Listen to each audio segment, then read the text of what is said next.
Welcome to the Center for International Studies. I'm John Terry, and I'm really delighted today to have my old friend Mario Zucconi to present today on Turkey and the migration crisis in the EU. A crisis that I think you all know is getting worse by the day with what's happening in northern Syria. He has a new book about Turkey and the EU, which includes issues pertaining to refugees and migration, and that's what he's going to talk about today. Mario taught at Princeton for many years. He has taught at a number of Italian universities. He's from Rome. He has been involved not only with academic life, but also public policy and think tanks, advising governments and so on. We've actually done a little work on Turkey together, which was fun in its own way, with the Frederick Ebert Stiftung, right, in Istanbul and Berlin.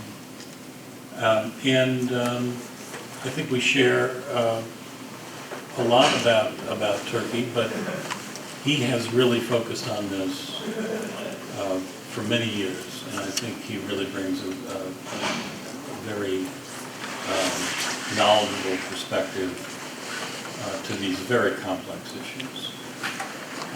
So, without further ado. Thank you. And thank you to the Center for International Studies and the Myron Weiner International Seminar on Migrations for inviting me here to talk. Let me start by, I talk about Turkey because I want to talk about the European Union. And the problem and the connection between the two is that it's probably the European Union has done something which is extremely important, probably the most important international development after the end of the Cold War, which is the enlargement of the European Union, but the mis-enlargement to Turkey. It's an incredible missed opportunity. And what I'd like to discuss tonight, this evening, is that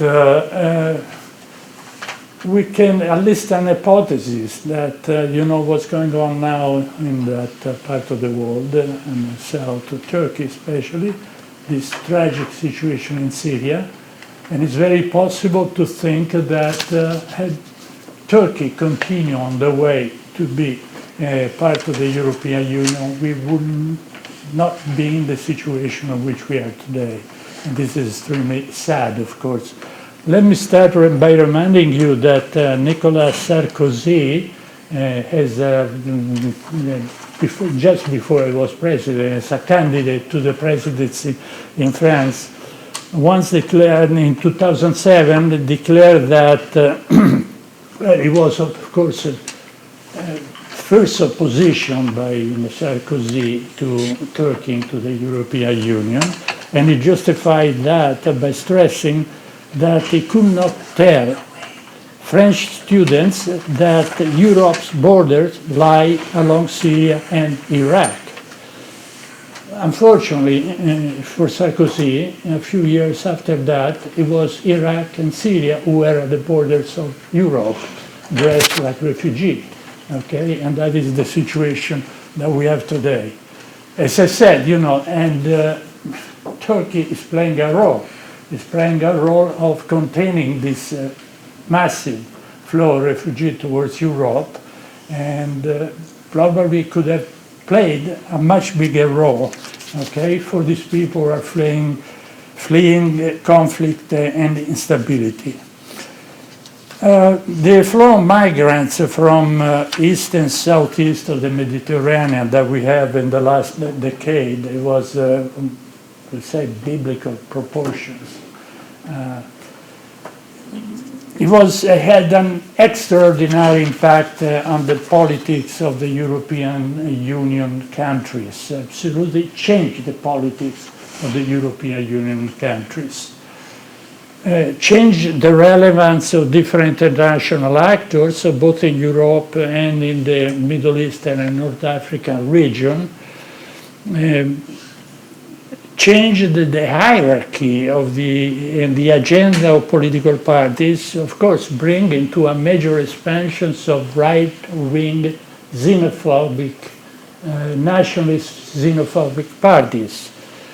Just to remind you, Poland in 2015, the right-wing party, the Law and Justice Party, immediately went up at the end of that year, and producing a big problem within the European Union, absolutely moving away from the commitments to certain principal values the way it came into the European Union, okay?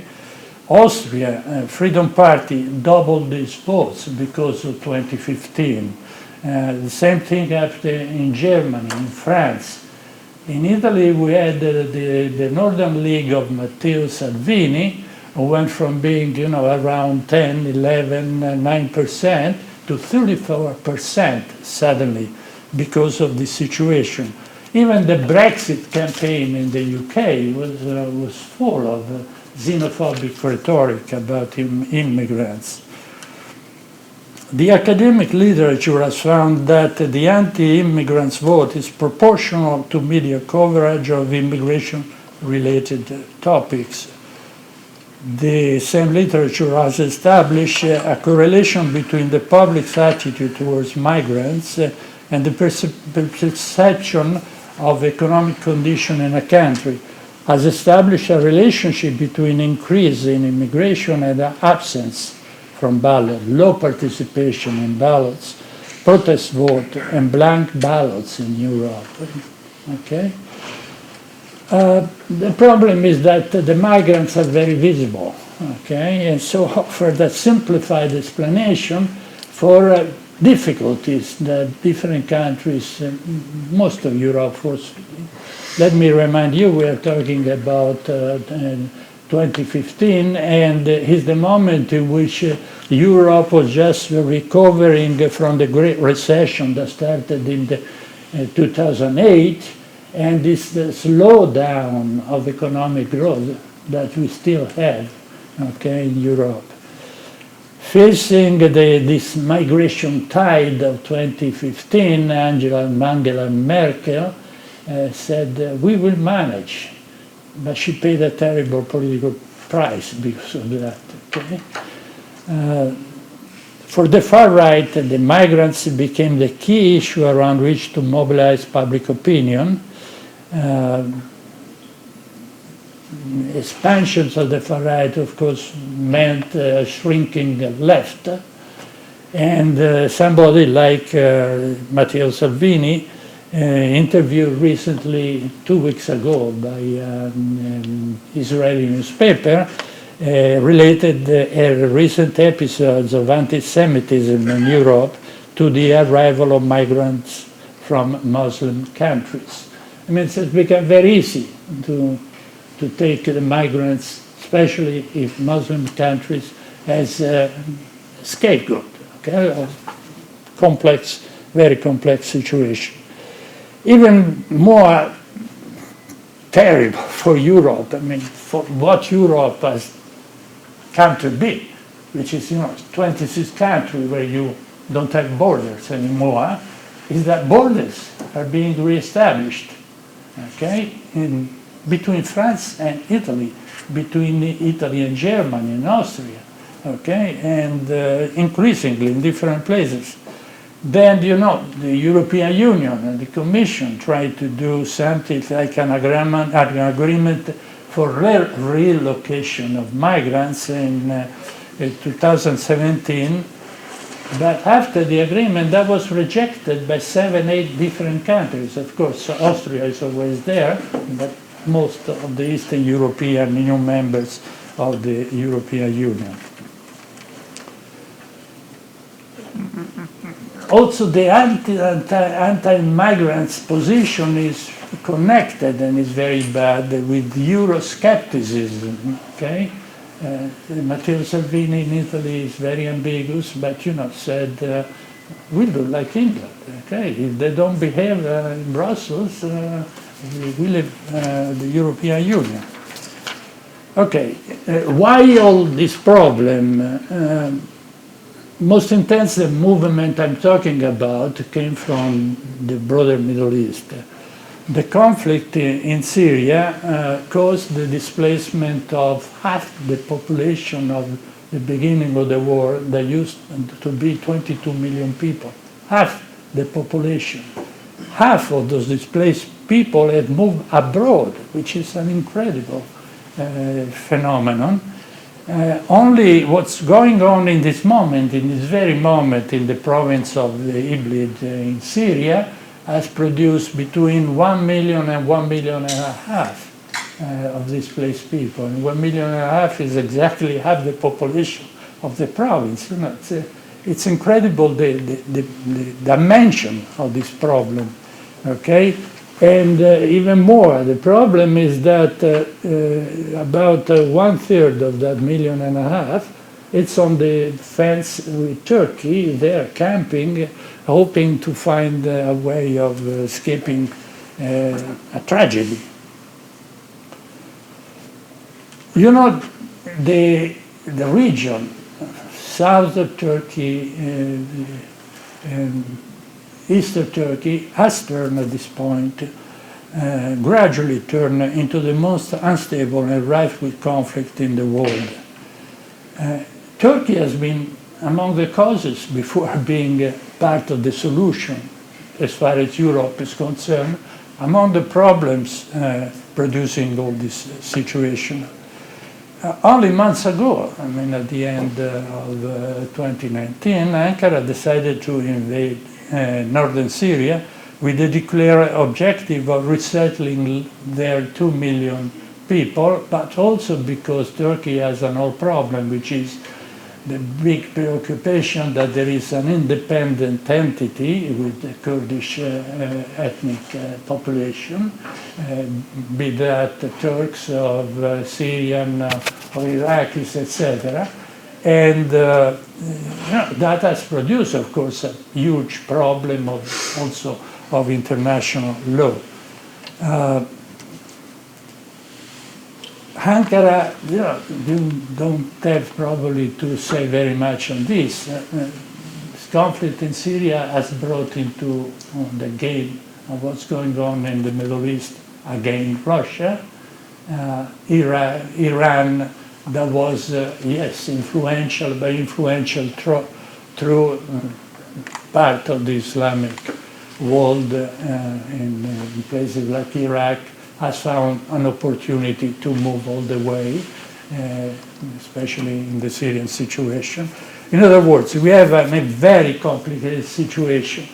Let me also remind you that it's a situation in which we don't have, not only we don't have, this, I'm certainly not going to say how beautiful it was during the Cold War, but it was a system that tended to crystallize, to freeze the situation, okay, because of the blocks, okay. Now, not only you have more state actors, but you have sub-state actors, a lot, and much more difficult to control. Only think what happened in Central and Eastern Syria with the problem of ISIS, and how Erdogan himself exploited what remains of these jihadist groups that were moving around, especially in Syria. Syria was more than half of Syria was occupied by what remained of Al-Qaeda, ISIS, and creating a huge problem. So we have this incredible different array of actors, and the point I want to make, it's a much more complex situation to control. Again, the good old times when it was Russian States, okay, is gone. Let me talk about, make a difference from the situation that we have today and conditions that existed in the previous decade, the first decade of this century, in which Turkey was coming up as being a major actor in the region. Besides being extremely important for the Turkish people, Turkey's economic expansion in that first decade of the century also gave to Turkey for a while a critical economical, political role in a vast region around it. In that decade, the GDP of Turkey tripled. For a number of years, the economic expansion would generate authority and respect for the country in a very vast region that goes from the former Soviet republics all the way to Morocco and to the Gulf countries, of course. In a vast region around itself, Turkey grew to be the only wage-earning economy sitting in the G20. The other two economies from that region in the G20s are there because of oil. Okay, and so it's extremely different and important for Turkey. The character of Turkey's output is also very relevant, as the manufacturing sector of Turkey was larger than that of all the Middle Eastern and North African countries together. If this is the economy, trade is extremely important for Turkey. With a critical economic mass relative, of course, to the region, Turkey developed into to be a major trading economy and one indispensable partner in a vast area around itself. In 2000, the overall volume of foreign trade of Turkey was 60 billion. At the beginning of the next decade, that means 2011, 2012, it was 6 times that amount. Okay. I want to elaborate for a moment about the importance of this position of Turkey.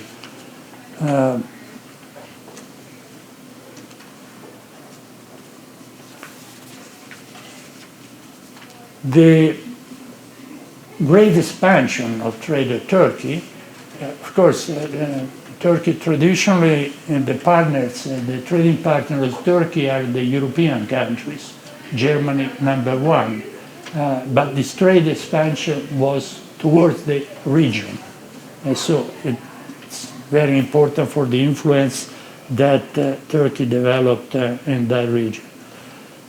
In the 10 years after 2005, Turkey opened 27 new embassies in Africa, moving from 12 to 39.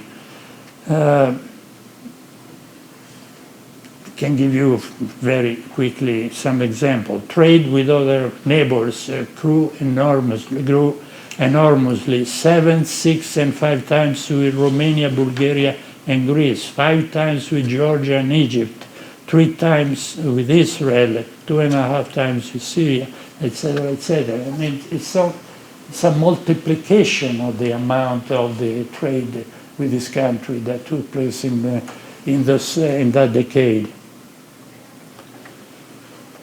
Most important was the trade with Iraq that started very late and it was almost nothing until 2005, even later, and it became actually the first trading country with Turkey. Iraq, and of course in Iraq I include the autonomous region called the Shire region. Okay? Turkey was the only country in the region to be with the Western industrialized countries among exporters of financial services. of constructions, of telecommunications. It means very advanced also technological trade. Also, it's important to keep in mind that Turkey, since 1999, but especially after 2004, was in the access process to become a member of the European Union.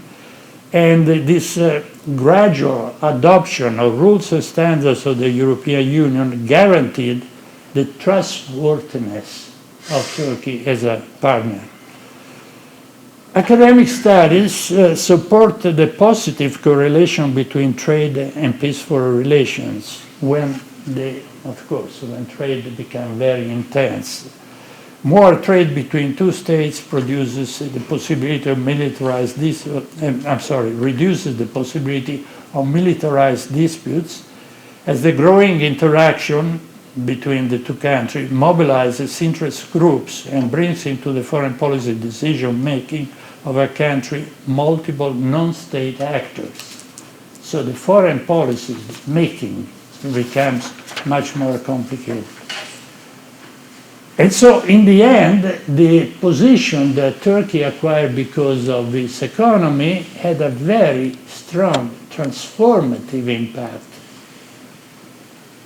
I would go as far as to say that what the European Union was doing to Turkey, Turkey was doing to some extent to some of the countries around itself, but especially in countries like Syria.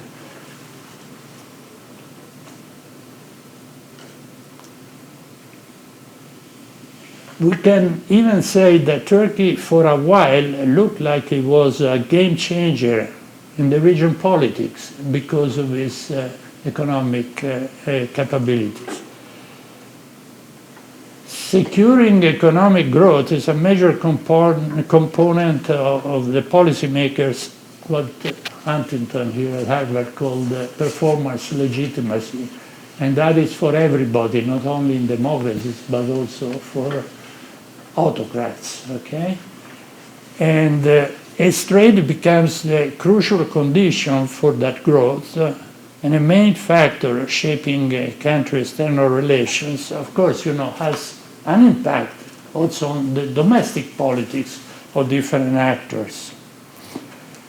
Let me suggest an example. European countries are trading with, they have China as a trading partner, always all of them, number 2 or number 3. Well, that has also an impact on what you can do with China and on the relationship in general and the adaptation to one another. Okay, and this is the same thing in those years, in the years around 2005 to 2010-11, between Turkey and the countries around Turkey. Specifically in the Middle East, this increase in economic interaction centered around Turkey had a very strong, for a while, critical political impact. Take Syria. In the 90s, when Syria was hosting PKK camps, and Abdullah Öcalan, the Secretary General of the organization, Ankara came very close to initiate large-scale military operation against Damascus. But as soon as Öcalan and the PKK left Syria, the opportunities afforded by Syria's international isolation and Turkey's contiguity began to reshape the relationship. There are a lot of problems between Syria and Turkey. The use of the water of the Euphrates. Tigris, just a tiny bit. Euphrates, of course, it's a huge amount of water that goes through Syria after Turkey, okay? And major problem. If you look at the map, there is a stripe, a little piece of Turkey that comes down strangely along the Mediterranean. Great archaeology. And it's a very, all the contentious issue between the two countries, the Hatay province. Okay, well, as this economic interaction grew between the two countries, the regime in Syria accepted the idea of bringing everything around the negotiating tables. Okay, the water issue, the Hatay issue, and as trade with Turkey began to produce more legitimacy also for the regime in Syria, the regime felt that it could accept to give Hatay up and accept completely Hatay as being part of Turkey, which is not a little thing. Okay?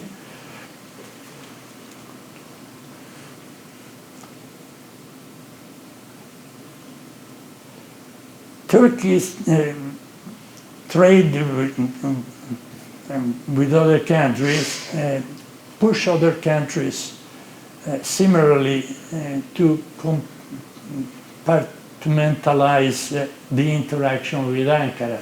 In other words, many countries, for instance Iran, were able to say, okay, let's put this problem in the room.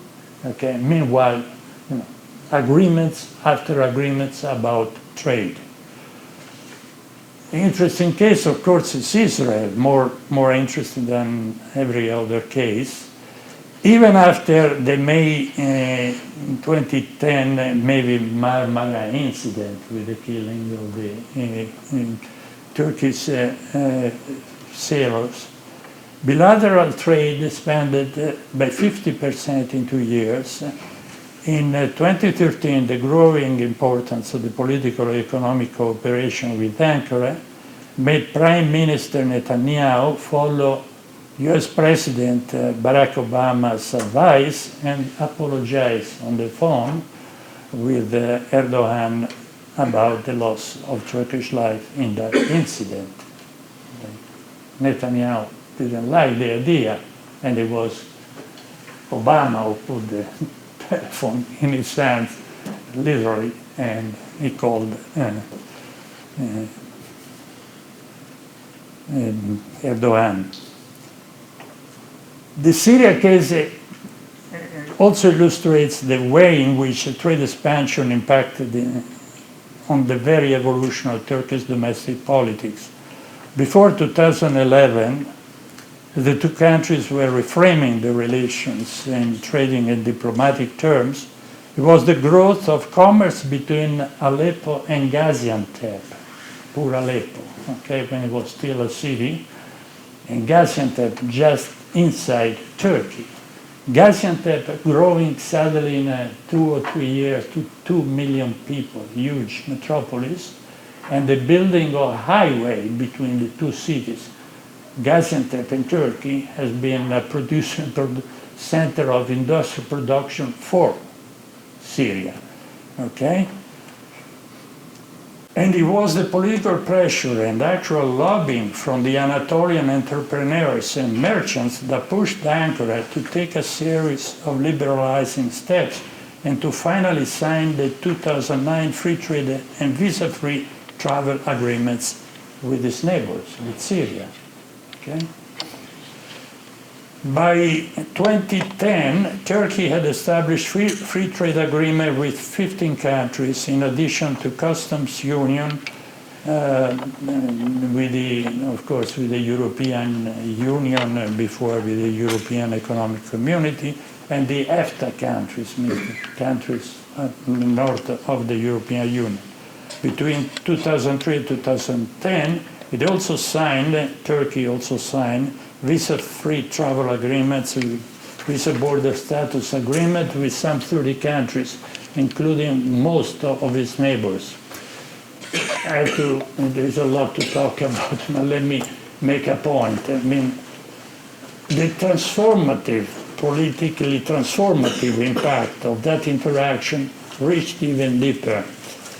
As they found trade with Turkey to be critical to them, those countries were willing to accommodate pressures for reforms, beginning with reforms related to transparency, banking regulation, and the judiciary, because what you need in commerce, you need this kind of, you need reliable institutions. So the transformative impact is extremely important. Additionally, as Turkey was coming in the relationship with strong credentials because of its relationship with the European Union, increasingly its regional trading partners look at it as a normative source and as a model of successful practices. The Kurdistan regional government imported Turkey's business know-how, while Syria copied from Turkey banking practices as it tried to liberalize its economy. Business operatives from the Black Sea countries approached TÜSİAD, Turkey's most influential business association, seeking help in setting up a regional umbrella organization to represent business in the region. In other words, there was an overall fast desecuritization of the relationship, the foreign affairs of Turkey and the relationship. It was different. The region was moving. As I said, that includes everybody from North African countries, Israel, okay, to the Arab countries in the Gulf and to the former Soviet republics. It was an incredible situation. Viewed in the Arab world since the foundation of the Republic as a westernized authoritarian state, in early 2002, Turkey still was, early 2002, remember the AKP, the Justice and Development Party, came to power in November, okay, still was with Israel and the US among the countries toward which Arab public opinion had the most negative attitude until 2002, I'm saying. Okay. Remember the 1997 military coup in Turkey against the Islam-inspired party in power, the Welfare Party, okay, Necmettin Erbakan, confirmed to the Arabs the cultural strangeness of Turkey to the region. In the same year, the country's failure to secure from the European Union the candidate member status was taken as evidence both of the country's low international standing and of Turkey's cultural distance from the Muslim world. The AKP's electoral victory in November 2002 changed all that overnight.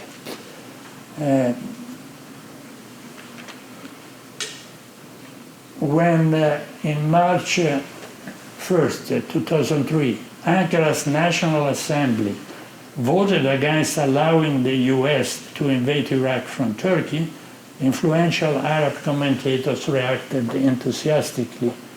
Turks were now more Arab than the Arabs. That was the title of an Arab paper. Turkey was now perceived as being back into the region, culture and politics. And in 2005, a Turkish scholar was elected as Secretary General of the Organization of the Islamic Conference. Very influential. Because of the AKP in power, issues that had been major liabilities in Turkey's relations with the Arab world turned into assets. Suddenly, Turkey's participation in Western institutions like NATO, OECD, OSCE, Council of Europe, and others was now a source of pride, also for the rest of the Muslim world. Its military capabilities and NATO memberships were key elements of a stabilizing role now expected of Turkey. When the Saudi Arabian king visited Ankara in 2006, a pan-Arab newspaper commented, quote unquote, "The value of the summit in Turkey now becomes evident. Turkey is an important regional power, a member of NATO, and is on the doorstep of the European Union." All that was negative before, but now they were Islamic. They were part of the culture of the region. So was seen, everything was seen. The point I'm trying to make is how much, Turkey grew to be extremely influential for a number of elements in this moment because of what Turkey was itself, economic power, etc., and because what Turkey was already because of its foreign policy, its participation in international organizations. And Turkey itself, at some point, came out with a slogan for its foreign policy, zero problems with Naples, which is, a little optimistic because it doesn't depend only on you, it depends on the neighbors. But, it expressed an intention, a way in which they wanted to operate.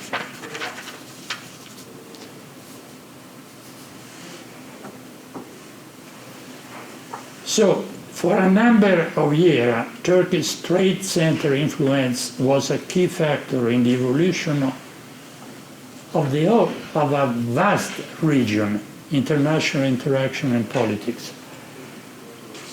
Turkey is day by day becoming an important political and economic power both in a region and at the international level. This is a comment by Moroccan Foreign Minister Din El Othmani, still in 2012. Shadi Hamid, now in Brookings in Washington, at the time at Brookings in Doha, concluded an analysis on Turkish-Egyptian relations by saying that Turkey has become the effective leader of the Arab world, even though it's not Arab, of course.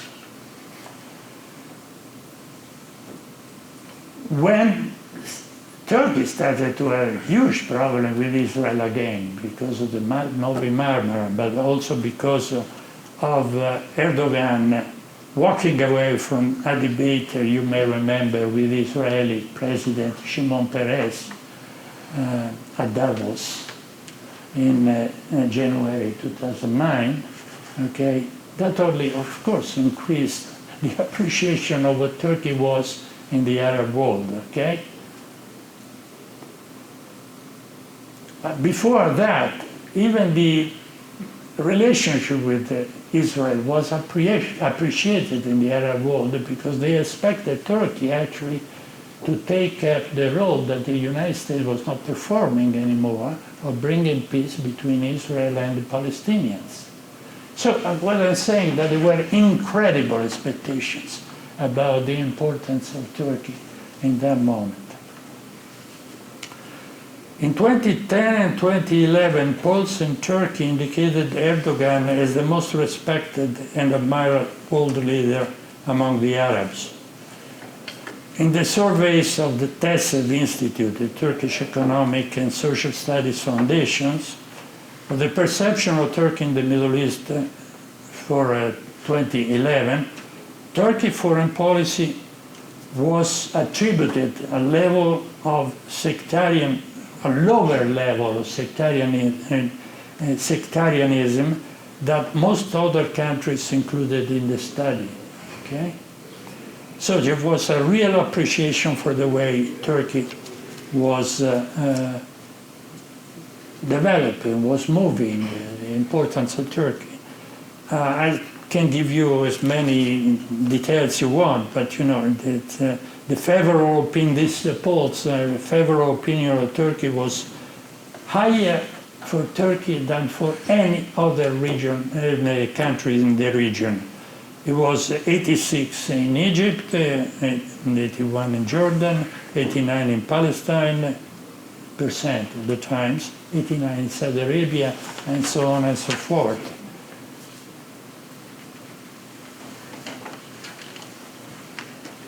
Contrasting Turkey with the political and cultural stalemate in their world, Arab intellectuals and liberal politicians, from the very beginning of the AKP's rule, began pointing at that country as a model. It was used a lot, okay? Thus indicating Turkey's ability to offer cognitive elements critical to the political evolution of the region. Again, I'm making the comparison to the role that the European Union was playing with Turkey, Turkey was playing in the region, okay? And so it had a huge stabilizing effect.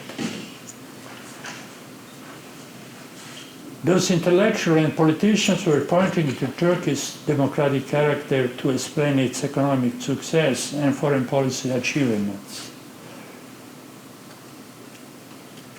Turkey is a model for us with its economic and democratic success. This is the Prime Minister of Tunisia in 2012. Egyptian, very influential academic and columnist Nader Ferghani used Ankara standing up to Washington in March 2003 to stress the importance of democratic politics. It's very interesting. I mean, you propose models because what happens. As Ferghani said, the contrast between Erdogan's stand and that of the Arab leaders, in that case, when Erdogan did not allow, I mean, it was actually Ankara's National Assembly did not allow America to invade Iraq from Turkey. The difference between Erdogan and the Arab leader lies in the fact that Erdogan was democratically elected and therefore accountable to the nation that put him into office. This is on an Egyptian newspaper, and I can give you other elements that you want. Okay. Let me, another point, and probably then we can start to discuss and come to a conclusion. A decisive condition for the evolution of Turkish politics and democratic direction, if only for a while, and for the country's extraordinary international influence, was Turkey's being on its way to become a member of the European Union. I don't know how much you know, Turkey was knocking at the door for decades, was excluded in '87, was accepted as a candidate country finally in 1999, and finally there was the decision to start accession negotiation in December 2004. Okay? The basic transformation of Turkish society during the post-World War II decades, it's a transformation into a urbanized society. Okay, well, it's very easy. I mean, the ratio 25 to 75% of urban to rural population after World War II, at the end of the century, was exactly the opposite. It was about 70% people in the cities. That meant that the people came from the south, mostly from the southeast, from villages, from the inhospitable mountains in that area, into the big cities. From 1980, Istanbul itself went from being 2.5 million inhabitants to almost 1 million at the end of the century, in 20 years. And these people, of course, were the people who were coming from the mountains, living in shanty town, Gecekondu, and in very precarious condition. But the point is that, most important point, is that these people came and developed a different political position. I mean, a few problems, friends in Turkey, scholars in Turkey, because the most easy explanation for this development is the reconciliation thesis between Islamism and secularism. Absolutely not in the sense, let me be very blunt, in the sense that these people, as pointed out by a great Turkish scholar, Ergün Özbetun, actually when he was at Princeton in the 70s, wrote an essential book about the fact that these people, when they were in the mountains, were voting for the Kemalist party because they were dependent, of course, for their living from the landlords, from the tribal chiefs, etc., etc. Because the theory of reconciliation says that these people moved to the city, came down with their religious culture. Well, maybe they were religious, but religious culture doesn't mean that they voted for the religious party. Erbakan's party itself was there since the early 70s, but still in 87, it was 7% of the vote. The problem is that in the 90s, it went suddenly up in a few years to 21% and to be the plurality vote in the plurality party in the National Assembly, and of course to lead a coalition government. This is the opening or a new page, of course. Everybody talks about 2002 as being the beginning of a new kind of Turkey. No, the beginning is, you see already in 1995, in the election 1995, when the Erbakan's party becomes Prime Minister's party. But the model that you have in Turkey is that, okay, now what they are called the Islamists was very moderate Islamists. They are in power. What follows is a military coup, 1997. That means what happens in Turkish politics? Total polarization. I should have prepared, of course, some figures to project. But anyway, if you look at the elections in 1995, you still have in the parliament, not in parliament, let's say after the election, around a dozen parties with some different, 5 or 6 of them represented in the National Assembly. If you go down up to 2002, you have practically only polarization in 2 directions. The AK Party, 34%, and the Kemalist and the Nationalist, which is they work together. So total polarization, this is, to be very simple about, is exactly the model that we had in Egypt in 2011. The first democratic election, the Islamists came to power, very sectarian, and you have the other side of the polarization, which is the military, performing a coup in 2013. Okay? The point I want to make about the importance of the European Union, not because I come from the European Union as a political analyst, is that the arrival of the European Union after 1999, because of the candidate country status that was given to Turkey, was extremely important. In the going towards the December decision about the candidate status, there was one of the biggest development of the post-war history of Turkey, which is the capture of Öcalan, the Secretary General of the PKK.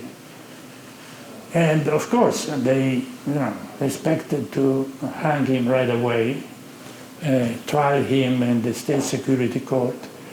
But the Turkish state, and it was a military practically kind of state at that point, accepted, because of the credential they wanted to build with the European Union, the idea of performing a fair trial for Öcalan and eliminating gradually the death penalty, not only for Öcalan. Okay? So it was suspended for Öcalan, and then in 2001 and 2004 eliminated completely.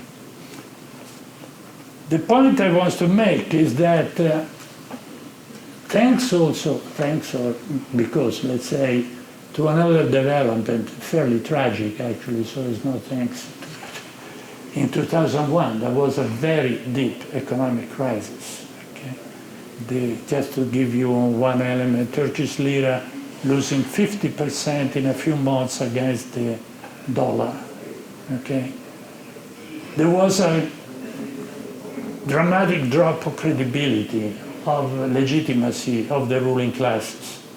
In that situation, very soon, the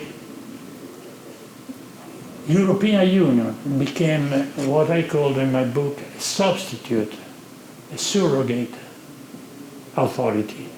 Everybody was looking at the European Union, hoping that, giving elements, cognitive elements, normative elements, okay, would put the country back on track. Okay? And it was extremely important. So the point I should make very quickly is that the European Union was extremely important in this respect. I mean, that entering gradually into the process of accession to the European Union, because it gave new substitute cognitive elements and elements for mobilizations of the people, okay, to a large part of the public in Turkey. I have a lot of quotation I can give you of different people, which is extremely important. Let me just, little anecdote to say, after a lot of interviews in 2003, I think I was taking a walk in the evening along the Bosphorus in Istanbul, and I saw a man coming against me, clearly wanted to talk. So I stopped, I introduced myself. He was a truck driver, so 3 words in German, 2 in French, 2 in Spanish, 2 in Italian. He managed to say something which I appreciate a lot. He said, "We are never going to make it into Europe, but this is very important for us." Okay? The transformation that the country was going through. And the transformation, to conclude this aspect of what I want to say, was that the EKP, the former, the party with an Islamist background, actually took what the European Union was asking Turkey to do and turned that into its own program. We can discuss, a lot of people have discussed, the sincerity of the opportunism of this, and put WikiLeaks and everything. But the transformation was incredible. So I like only to, very quickly, to mention that the role that the European Union in this moment, being present in the politics, becoming part of the politics of the country, was one of giving ideational, cognitive elements, okay, for mobilizing masses of people. From 56% of people in favor of entering the European Union in the late 90s, in 71 and 72 it was 75% of the people in Turkey in favor of joining the European Union. But the point is that also, the alternative in the polarized politics of the 90s means the secularists, represented all the times by the military, accepted the fact that there was the European Union. So in power, there was not only the EKP, there was also the European Union. It's also a combination when you have certain people. Certainly, the problem we're having in general, Hoskog, as chief of staff, was very important. He was moderate, very democratic in his approach, and to an interviewer, in 2004, that clearly trying to provoke him about the EKP, he said, this is what a lot of people have decided in this country, and for that decision I have respect. At the same time, the military felt guaranteed than the problem that it was the European Union. Okay? Guaranteed that the country was not going to become, because the AKP was still perceived and considered to be an Islamist party, felt guaranteed by the presence of the European Union. Let me come to a conclusion very quickly. That means the point I need to make, that we had here from having this model of polarized politics, okay, and zero-sum game. I mean, who is in power tries to exclude the other side. We start to have a model was of a stool with three legs, and one leg is the European Union.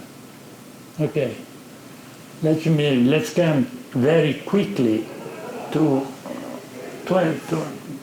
after the decision to open negotiations with Turkey, negotiation for the accession to the European Union. Well, there were too many doubts in many countries in Europe, okay? Too many reservations. We are in 2004. And that means that immediately after the opening of the negotiations, we started to have vetoes from France, Germany always hiding behind somebody else, and it was the Cyprus issue, of course, saying partnership instead of membership, etc. In other words, not little by little, in a matter of, I would say, 1 year between 2005 and 2006, the European Union disappeared beyond the horizon of Turkish politics. In other words, the third leg of the stool was no longer there, and the system collapsed again. And the system goes back to be a polarized politics. The difference from before is that the second pole, the polarized politics, is in charge instead of the secularist. Okay? And we have the progression that I don't want to discuss now and qualify, but certainly not really encouraging where we are. Turkey has gone ever since. But the point I want to make is that with that, the great influence that Turkey projected in the region, and a very vast region, I mean, different ways in different countries, okay? But, just to tell you, the Muslim brothers in Syria were saying, we are looking at Turkey as a model. Ghannouchi, when he came back to Tunisia, said, our model is Turkey.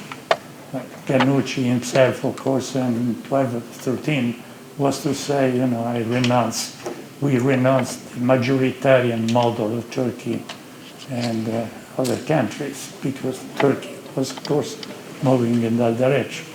So the point I'm making is that, I made so many points, but let me finish by saying, Turkey, from being a model, became a problem, one of the problems in the region, has its own reasons, but instead of projecting this kind of influence that creates stability because of, what a great scholar in Berkeley, Rosekrantz, has called the trading state model. Okay? Through trade, you influence, change other countries, went back to militarize everything and to become part. I mean, I'm not certainly accusing Turkey. I go as far as not accusing Turkey for something very bad they are doing about oil exploration in the Mediterranean, but it's a retaliation. It's a response to what Turkey had to take because in the misreunification of Cyprus in 2004. Okay? And again, just to conclude, because we have to talk about migrations. That is the cause of the migration that we have in Europe and that we could probably avoid it to a great extent if the European Union, be very careful, it's not the problem is not membership. The problem is being part of that process.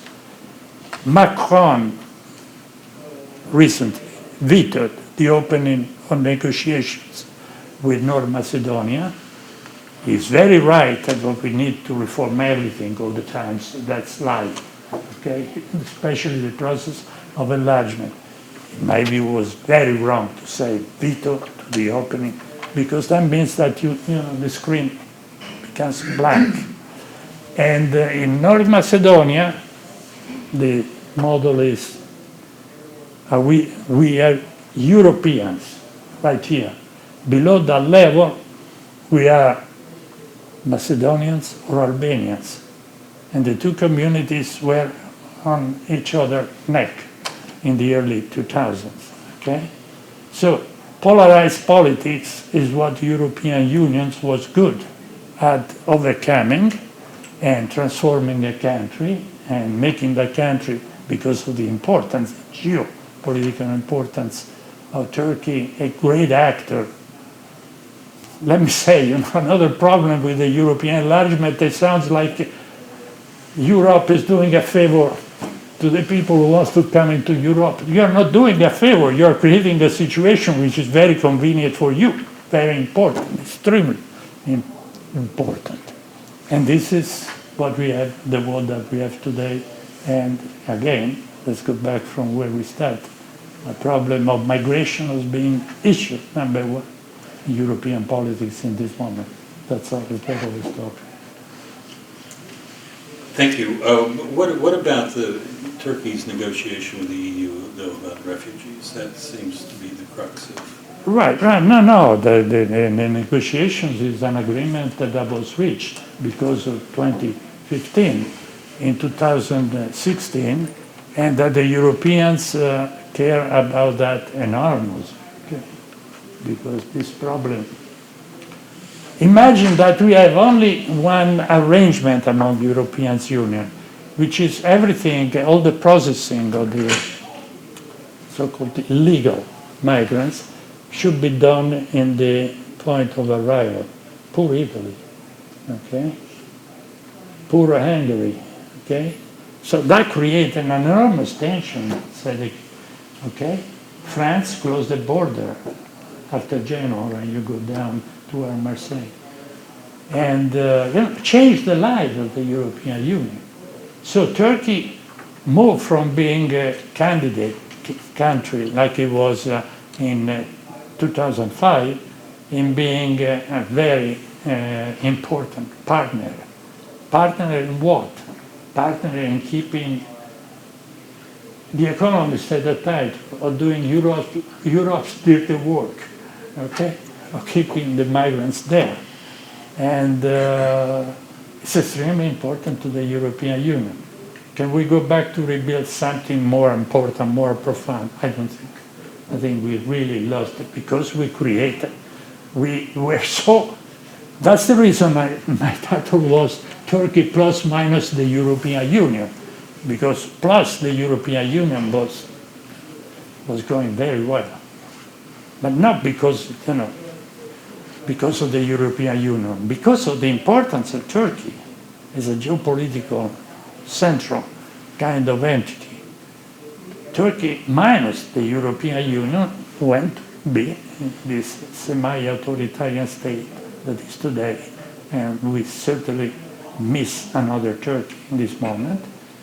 As far as trying to condition again Turkey, as part of the agreement in March 2016 about the immigrants, the one that Turkey accepted to stop in Turkey, which is more than 3.5 million people, huge amount of people, and there were what is called political conditionality, okay? Ankara said, mind your own business. Okay. To the Europeans, it was so important because what happened in 2005 was a shock to the politics in Europe. It was so important that for the first time, since 1997, there has been a regular report published by the Commission on the candidate countries. Turkey was not a candidate country, but in 98 Brussels started to publish the regular report also in Turkey. Because Turkey was too important. I mean, there was a sense that was so important, okay? For the first time in 2015, Brussels suspended the publication of the regular report because Erdogan didn't like the election in June and wanted to rerun the election in November. And we didn't want to put our fingers, we Europeans, into this Erdogan's business in that moment and risking to compromise the acceptance of this deal by Erdogan. What's the consequences for Turkey of negotiating this refugee agreement with the EU? Well, some amount, I mean, a billion of dollars that came from the European Union. Not substantial, but I think is probably a fourth or fifth of what actually Turkey has to spend. You can tell us probably better. But I mean, it's not really covering the whole problem. It's a huge problem, of course. You gave Erdogan also a lever in his hand because he keeps saying, I'm letting these people come to Europe if you don't do this and that. So it's very important also because for Erdogan it's relatively important to keep this idea that Turkey is formally a candidate country with open negotiations. Okay? But negotiations at this point are also officially suspended. Okay? So there is basically, I mean, you can open a number of chapters and you cannot close any chapter in the negotiation. There are 35 chapters, different matters. Okay? So it's important from the point of view of saying, we are in this negotiation. So there is, both sides are playing ambiguity on this issue, not giving up the idea of Turkey being in the accession process. Okay? But both sides know that the accession process is not going absolutely. But is the possibility of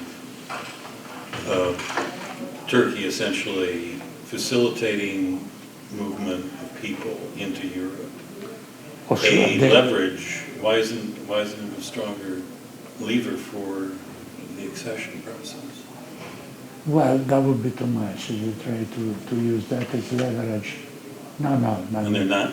No, because, I mean, they have wonderful diplomats, very knowledgeable people, and they know exactly how complicated is this system of enlargement. And unfortunately, there is veto power of any of the members on any single chapter for opening and closing the chapter. So much that when Papadopoulos, Tassos, the great Tassos, said to his people before a referendum in Cyprus in April 2004, said, don't vote yes to the Annan plan for reunification. He said, I have 70 occasions, 35 plus 35 opportunities for vetoing Turkey into the European Union. But that too, it's the European Union that, if the European Union wants to tell Papadopoulos to keep quiet, and they could. Actually, they did. I mean, I don't know if anybody has ever heard that in the big meeting of December 2004, Papadopoulos kept saying, I'm going to veto, I'm going to veto, I'm going to veto. And they took upstairs, 5 of them. They took him, and it was Chirac. He kept looking at his watch. At a certain point, burst and said, Mon cher, we don't do this kind of things around here. And he shut up. In other words, Let's get some questions Okay. from others. this. Anybody has a comment or question? I wanted to pick up on John's question about the decision-making behind, first, the very clear blind eye that Turkey chose to turn initially on the flow of refugees from Syria through Turkey and into the Greek islands and across the land border between Greece and Turkey, followed by an agreement to suspend that. And reporters told about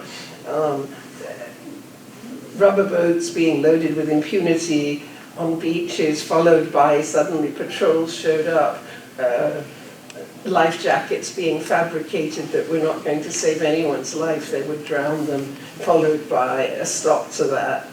Clearly the Turkish government was making powerful decisions about how to use the flow of refugees as a negotiating tool. And I wonder what insights you have about what will happen now, because there are stories of an increased flow. It's clear that Turkey has a lot of control over people movements. It's not that Turkey can't if it wants to. Yeah, I mean, to some extent, you can't avoid that you use as political leverage something.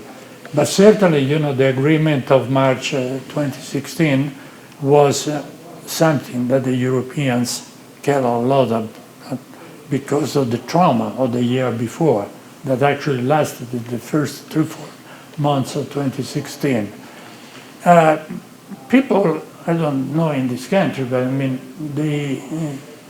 I don't know how many people know that, we talk every day about Turkey. Turkey is also a country over 80 million people.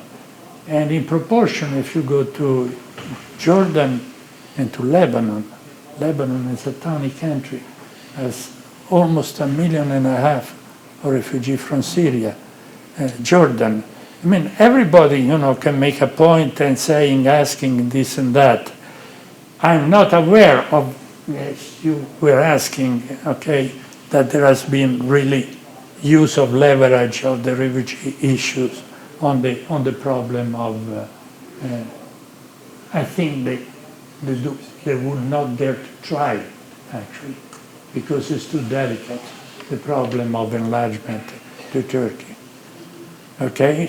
So I think Turkey... I think then I don't know how much, I hear like you do about every kind of game being played with rubber boats, etc.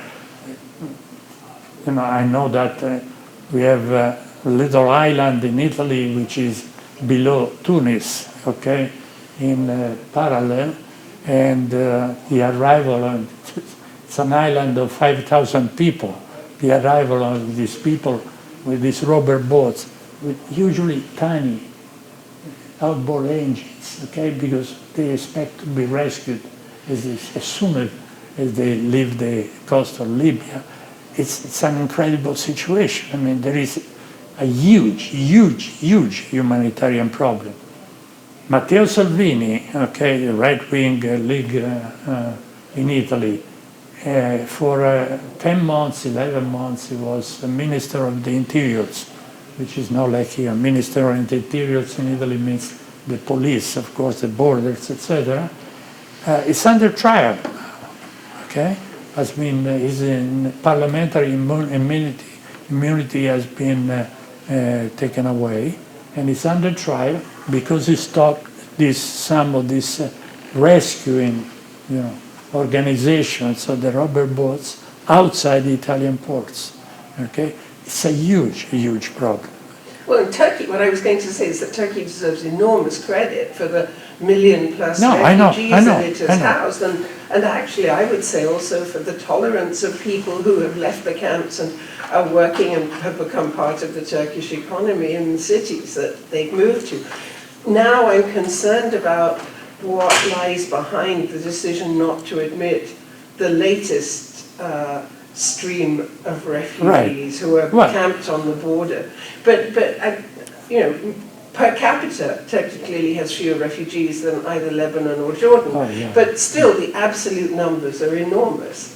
Yeah, the absolute numbers are enormous, but as you just mentioned, the crazy thing about Boris Johnson in England, now he wants only immigration of people already high-level professional, etc.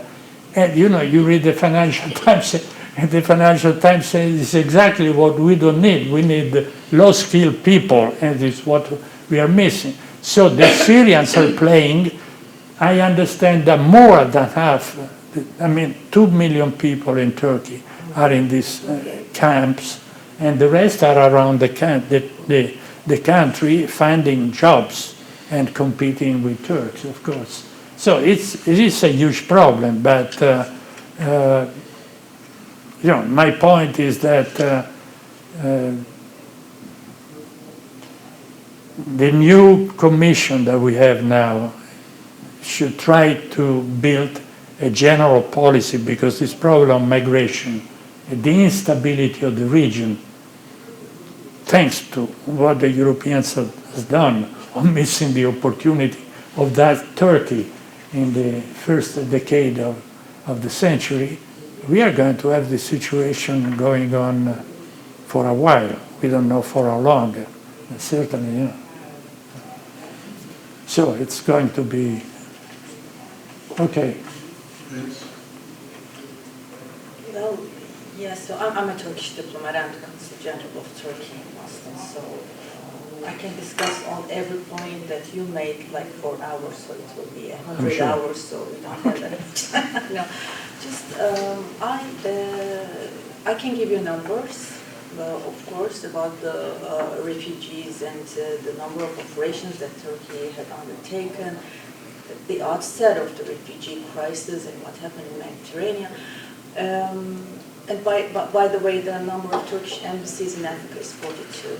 Last time I checked. Yeah, then it grew further. I was talking until 2012. Is one of the biggest networks of diplomatic services, 243, and after the my United consul States. is just one of them. So,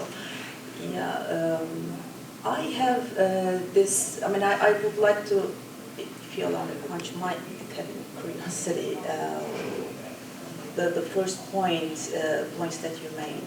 Where is Europe heading, actually? Because, so the way we see it, especially after 2008, when there was the global financial crisis and the Arab Spring started at the same time, and Europe was clueless about what to do. And Turkey has been warning, calling upon Europe, like, you cannot be inward looking, we have to produce solutions together, and we also need support of our European friends and partners in combating our own terrorism problem. But Europe became more and more and more inward looking. And Islamophobia and xenophobia and Turkophobia is a subtitle. Part of it.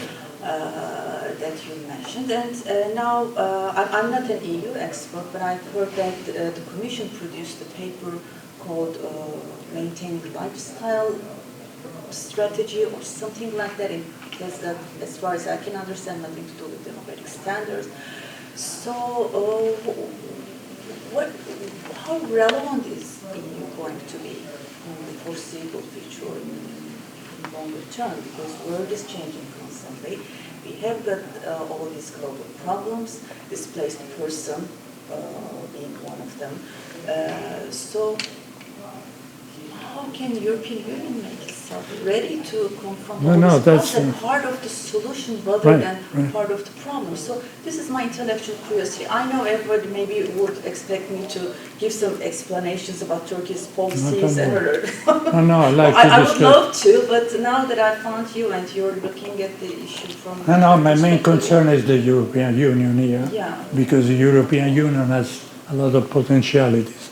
But if we have to talk in the way you're talking about the European Union, means a demand for a greater presence of the European Union, we have to start talking about this country in which we are sitting. Because what is changing from this country is changing the world order completely. It's not only Donald Trump, but before Donald Trump, already clearly the presidency after,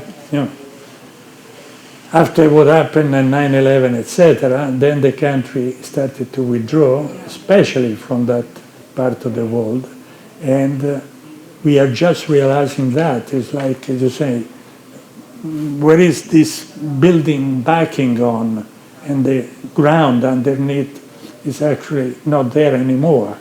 And the ground underneath used to be how much the United States, different policies and different presidents, but how much was still influential in creating a certain order in the international situation. Think about this country and Israel, okay, in this moment. And so the problem is the European Union, what I'm saying, the problem of the European Union that has not realized how much should have taken much more a front position, okay, in creating order. And the European Union had the tool that nobody else had. I mean, if we established stability in Europe, it was because what happened in the late 90s, which is the bringing into the European Union of 12 countries, 10 of them from the former communist world. And there too, there was a problem, what I call the cognitive, ideational problems. These people didn't have the alternative. It's like in the Middle East, the alternative to authoritarianism is Islamism, okay? These people coming from communism didn't have any alternative, any idea, where are we going? And the idea of having, the European Union, and the European Union, if you go back to 1991, when Havel and these kind of people were saying, we need you, okay? Europeans were scared at the idea of having these people, okay? The Brits, the famous 700,000 plumbers, Polish plumbers, that started the whole discussion about Brexit. So my point to react to you, and not an answer, of course, is that, yeah, sure. There was a moment in which there was a paper that came out of the Commission, and was very interesting, in 2003, about the foreign policy of the European Union. And finally, there was an intelligent statement. The paper said, well, I mean, there is intelligent people, of course, in Brussels, but, that was very smart to understand that the foreign policy of the European Union, and it's not to build a more military, etc. They said the foreign policy of the European Union is the enlargement, because they realized in 2003 what that had created at the system level, okay? But so, in my years interviewing everybody, also in Brussels, I found in Brussels one time a very senior person in the enlargement directorate who said, this was in 2001, he said the admission of Turkey is strategically as important as when we brought in the UK. And it was very, okay? So, I mean, but, not because he's an Italian, but certainly Romano Prodi, who came from the old Christian Democratic Party, so, very resistant to have Muslim inside the same kind of organization or region, but Romano Prodi is the man who managed the Big Bang enlargement, okay, of the early 2000s, and he was a man with high strategic thinking. After him, you don't have another one, a kind of, is the law in the history of the European Union. So people count, of course. I mean, you have some leaders. And we started to talk in 2004 because also of Turkey. Enlargement fatigue all over the place. Then the failure of having the new constitution in Europe. And the whole, attraction of the European Union. started to go down like this, okay? And you find very discouraging because now we have the Balkans, of course, 6 states which are asking. And my point as a conclusion of this book, it is that we should much more build the enlargement to the single characteristic of the politics of the individual country. Not only, enlargement is checking boxes, okay, 35 times, and saying yes and yes and yes. No, there are also ways of opportunistically following that. Look at Hungary, okay? I mean, in my opinion, shouldn't be inside the European Union. The Brits from the very beginning had a problem with the European Union because it was a diminution of their historical standing in the history books. It's okay, solved the problem finally. And I'm very sorry because I thought the European Union is a very successful operation, extremely important. Mind you, I don't know if I look old enough, but I was born under Mussolini, so, okay, including the fact that with my father escaping in the mountains, the Germans looking for my father, etc. And so I have a certain historical, let's say, preoccupation, understanding,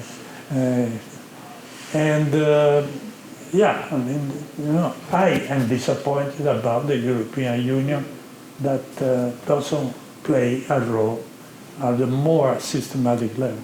It's a problem for all of us. Oh, again, look at this failed accession of Turkey, not understanding that the process should have been kept completely different. Erdogan, I can not swear, but I can offer the opinion that could be a different man, even the man. And the man is really, as a character, he has an idea of himself. Any other questions or comments? We need to wrap it up. Okay, thank you, Myron.